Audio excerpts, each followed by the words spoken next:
The sport of speed skiing has been around since 1864, when a California gold miner named Tommy Todd shoots down a slope in the Sierras on 12-foot wooden skis at a speed of 88 miles per hour, and the challenge was on.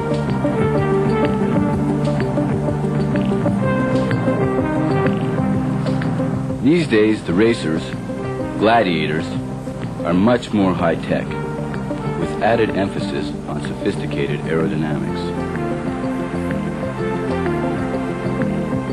From their helmets, to their fairings, to their poles.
Terry Watts has won or placed second in every speed skiing event this season. And the Vancouver stock promoter is now looking forward to becoming the fastest man in the world.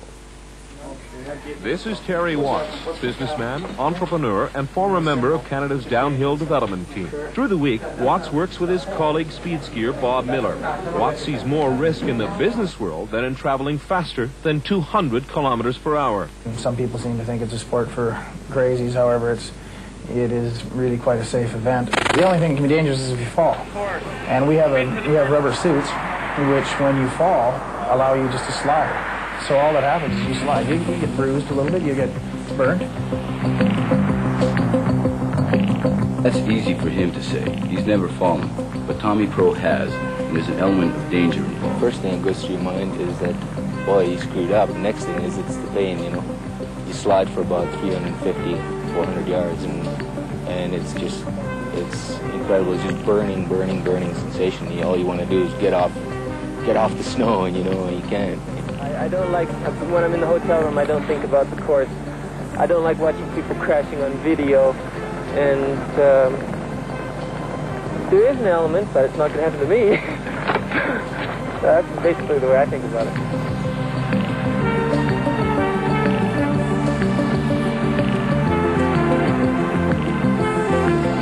'85 world champ Kent Wills has never fallen at speed before. Before, that is. The last event of the '85 season at his home hill of Whistler Mountain, BC, but he still wants to go faster. What's the fastest you've gone? I'm up to just about 203 kilometers, which is a little over 126 miles an hour. What does it feel like when you're going that fast? It feels great, as if you're floating, you know. Around 190 k's, you get up on a little cushion of air, and you're actually just sort of, with the aerodynamic shape and your equipment you're wearing, you're like a little hydrofoil, and you just get up and you're planing on top of the snow, and all your turbulence breaks behind you, all your noise and everything, you start to get ahead of it, and it just sort of smooths out and gets really quiet, and you just sort of hum across the snow, and you get a really great view of what's going on. Kirsten Culver, one of the fastest women, likes nothing more than high speed. I started racing when I was in high school, and I just raced Solomon GS in high school, and after high school I raced downhills for a couple of years, just local downhills, and then I got into this.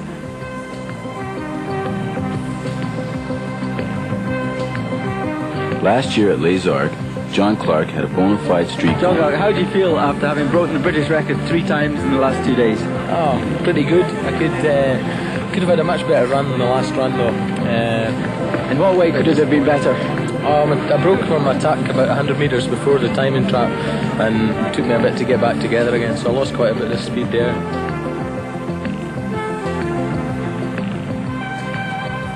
Terry Watts has been chasing the world's fastest man, Franz Weber, beating him at the slower speeds this year, but not able to get near the world record.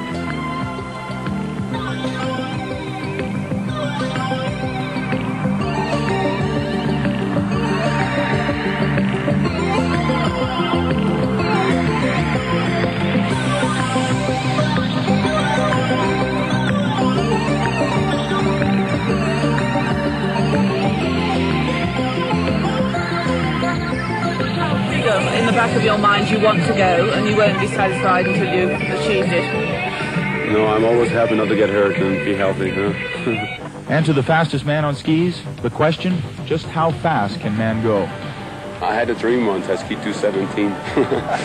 So I think in between 215 and 217, somewhere in there, that's where it's going to stop.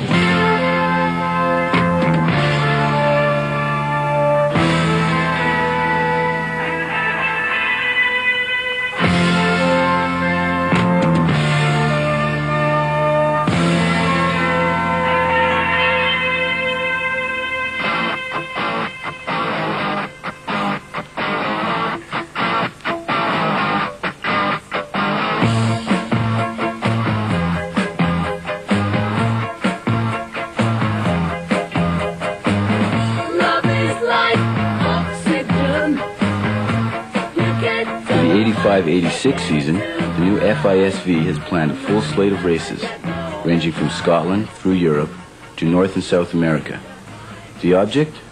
The elusive world record.